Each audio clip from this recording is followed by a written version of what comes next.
কয়েক পশলা বৃষ্টিতে রাজধানীর জনজীবনে খানিক স্বস্তি এলেও বজ্রপাতে ৩ জেলায় প্রাণ গেছে ৭ জনের। আগামী ২৪ ঘন্টায় বৃষ্টির পূর্বাভাস দিয়ে আবহাওয়া অফিস বলছে সামনে আসছে আরও কয়েকটি হিটওয়েভ। বিশেষজ্ঞরা বলছেন জলবায়ু পরিবর্তনের প্রভাবে প্রকৃতির এই বিরূপতা ভোগাবে জনজীবনকে। হাবিবুল ইসলাম হাবিবের রিপোর্ট। তীব্র তাপপ্রবাহে জনজীবনে অস্বস্তি যখন চরমে, তখন ক্ষণিকের এক পশলা বৃষ্টিও যেন ভুলিয়ে দেয় সূর্যের দাপট। বৃষ্টি বেশিক্ষণ না হলেও সূর্যালোকের তেজ কমেছে, চলছে মৃদু হাওয়া। জীবিকার টানে রোদে পুড়েও যাদের থাকতে হয় খোলা আকাশের নিচে, তাদের স্বস্তি যেন একটু বেশি। এতদিন খুব গরম ছিল, আজকে বৃষ্টি হওয়াতে খুব স্বস্তি নিচ্ছি আমরা, খুব আরামদায়ক লাগতেছে। আজকে একটু দিন ঠান্ডা আছে, আজকে ভালো লাগতেছে আগের চেয়ে। গরমের তীব্রতায় যারা ঘর থেকে বের হননি তারাও ভুলছেন না ক্ষণিক ঘুরে বেড়ানোর সুযোগ নিতে। এদিকে তো ৪-৫ দিন বহুত কষ্টে আছিলাম আর কি। মনে হয় যেন ৪৫ ডিগ্রি উপরে ছিল গরম, বহুত কষ্টে। আলহামদুলিল্লাহ আজকে অনেক ভালো ইনশাআল্লাহ।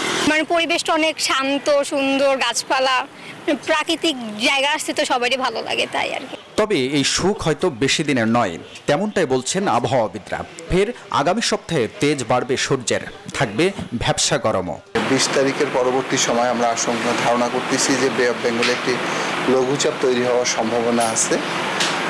আসলে যে লঘুচাপ যে সাইক্লোনে রূপান্তরিত হবে কি হবে না, এটা অনেকগুলো প্যারামিটারের উপর ডিপেন্ড করে। এ তো গেল স্বস্তির বয়ান, বিপরীতে দুঃসংবাদও কম নেই। টাঙ্গাইল, গাজীপুর, নরসিংদীতে ফসল কাটতে গিয়ে বজ্রপাতে মারা গেছেন অন্তত ৭ জন কৃষক। ওয়ালটন ফ্রিজ কিনে অনেকের মতো আপনিও হয়ে যেতে পারেন মিলেনিয়াল। সেরা পণ্যের সেরা অফার। পরিবেশ ও নগর পরিকল্পনাবিদরা বলছেন বৈশ্বিক উষ্ণায়নের প্রভাবে সবচেয়ে হুমকিতে থাকা দেশগুলোর মধ্যে অন্যতম বাংলাদেশ। নির্বিচারে বনভূমি উজাড় করা যার মূল কারণ। নগরগুলোতে বিশেষ করে এই তাপদাহের তীব্রতা অনুভবের বিরুদ্ধে বৃক্ষ এবং জলরাশিকে সংরক্ষণবাদ মানসিকতায় আর আমাদের সকল উন্নয়নকে সকলের অন্তর্ভুক্তিতায়, বিশেষ করে প্রকৃতি নির্ভর সমাধান ভিত্তিক কার্যক্রমের দিকে বাধ্যবাধকতা তৈরি করা দরকার। এবং এই তাপমাত্রা আর কমবে না, দিনে দিনে এই বাড়বে। এবং আপনি যে কথাটা বললেন যে অনিশ্চিত হয়ে যাচ্ছে, এটাই হবে। হঠাৎ করে বৃষ্টি হবে, হঠাৎ করে অনেক বৃষ্টি হবে, বৃষ্টির সময় বৃষ্টি হবে না। গত বছর আষাঢ় শ্রাবণে বৃষ্টি হয়নি।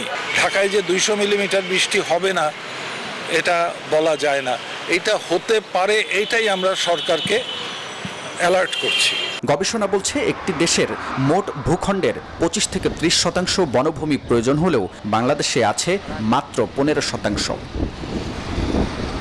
জলবায়ু পরিবর্তনের প্রভাবে অতি উষ্ণায়নের এই সময়ে প্রতিনিয়ত বৃদ্ধি পাচ্ছে সমুদ্রপৃষ্ঠের উচ্চতা, আর এতে পরিবেশ হারাচ্ছে তার স্বাভাবিক বৈচিত্র্য।